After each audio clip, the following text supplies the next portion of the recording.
Peace. Good morning. I'd like to welcome you back into another edition of the Foul Player. And as always, I'm your Foul Player. Wanted to make this video regarding the Mets and their recent firing of hitting coach Chili Davis. In addition to another coach, I don't know his name, who cares? And they replaced him with two other coaches that go by the name of who gives a shit, and I'm not sure. And I'm only saying that because I don't know their names. Plus, I'm driving. But a lot of people were up in arms about that, like on the forums and whatnot, which I don't understand why. I mean, Chili Davis is a nice guy, and he does have like tenure with the organization. But I'm not gonna say like, oh, the Mets haven't been hitting, because like recently they have been hitting. Like since the Philly series, they kind of sort of been hitting. But there's a lot of our guys right now that are looking straight up lost. So even though they've been hitting a little something recently, it's not everybody like that has an idea up there. A lot of our lineup is getting confused by the same shit. Dominic Smith getting torched by the high fastball outside. Lindor is getting hurt by breaking balls inside and fastballs inside low. The only ones who have a semblance of an idea right now are like Conforto recently. Alonso, he's had a pretty good year thus far. And Nimmo, but Nimmo's been kind of hot since spring training, and like recently he's like cooling off, and now he's injured. But I actually don't mind it. I mean, I think they needed a bit of a shakeup. Without knowing any of the details, I think they need a little bit of a smack in the face, wake the hell up for the Mets.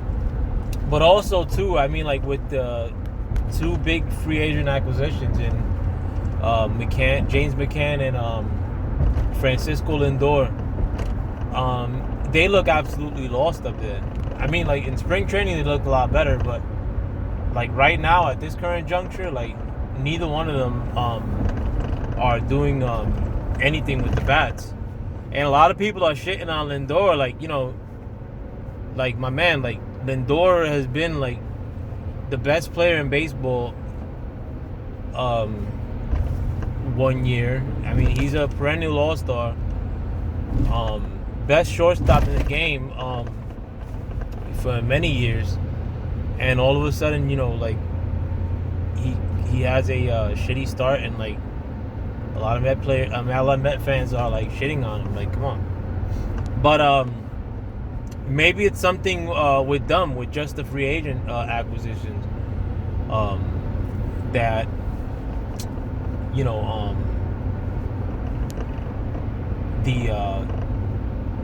the tactic that they want to employ, like the hitting coaches,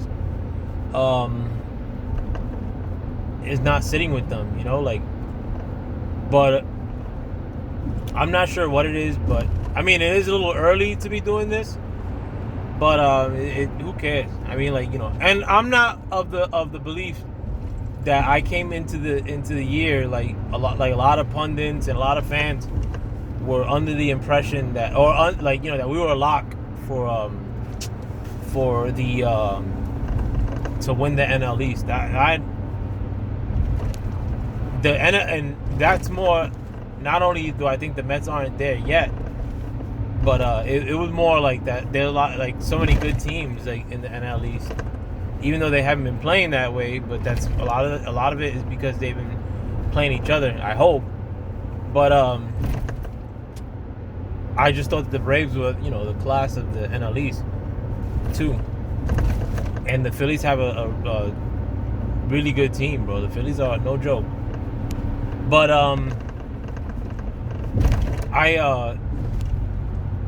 I'm glad they did this though, because this is has to be a little bit of a different year, in spite of ownership and the fact that we got these two free agent acquisitions. Like, I think the ownership group and our new GM have to show, like, we can't keep mucking about.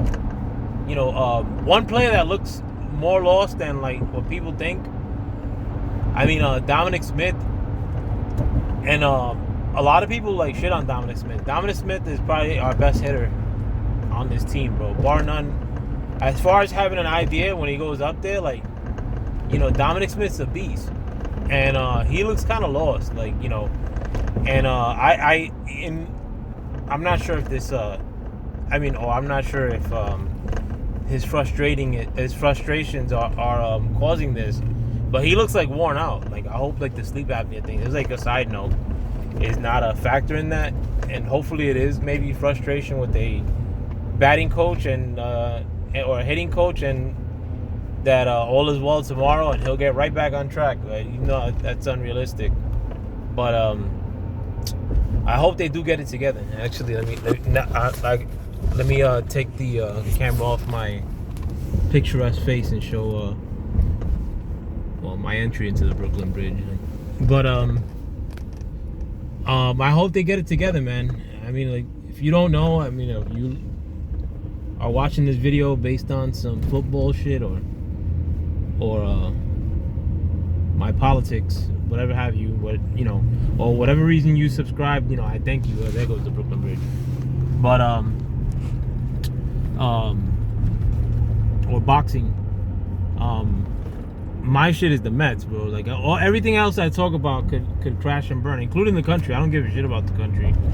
If the Mets are doing good, sign me up. I would give anything for the Mets to win a World Series.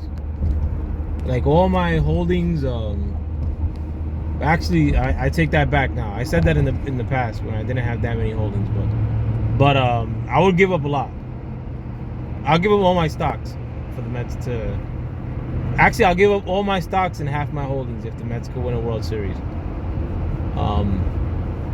But I really need this, man. I really need the Mets to be, back in contention. People, like, want to point out to one era or another as far as like the glory days. I want to do better than that. Like, even if scratching out one World Series is great, but I want to be like that team that everybody talks about. To be right in the thick of things. Like, after, like, contending for 3 years in the 80s, a lot of people, like, were brushing us off because, we just weren't that team no more. 2007, kind of the same deal. I mean, like, I don't want that. I don't want a blip. And I don't want to pay a lot of money and, like, build a team up to have a blip. I want a fucking powerhouse, like, or empire. Like, and, when the Mets are beasting,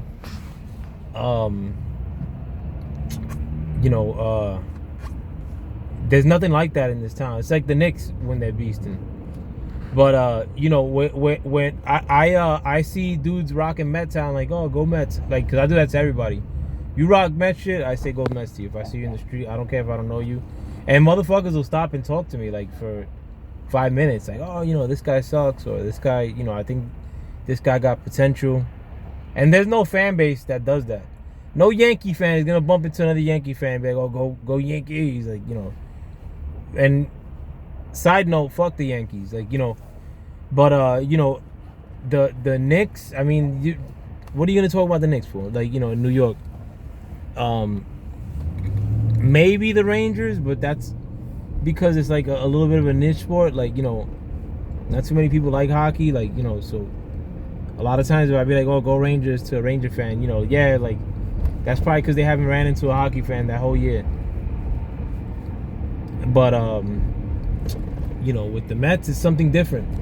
The Mets are the team for assholes like me, fucking regular schmoes like that. Fucking actually know baseball, like,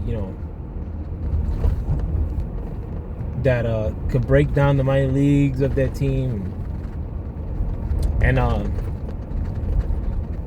you know, and plus too, like where I'm from, or like a lot of my friends growing up, like 90% of them or 80% of them were Met fans. Even though like New York is split up, like my block was Mets.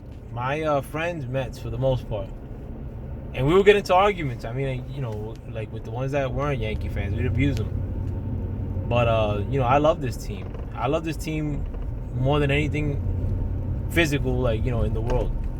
So I mean, like, you know, the thing is that, you know, baseball content, like, it's hard to talk about because there's so many games. So unless something happens, like, you know, what, it's hard to, you know, talk about a win. And there's other good channels that do that. And subscribe to the Baseball Hut and the Patriot Hut. You know, but he does a good job of in that aspect. But yeah, I'm rambling on, man. Let me know what you guys think, though. Shitty ass downtown Brooklyn. But yeah, let me know what you guys think. With that, I'm out. Peace.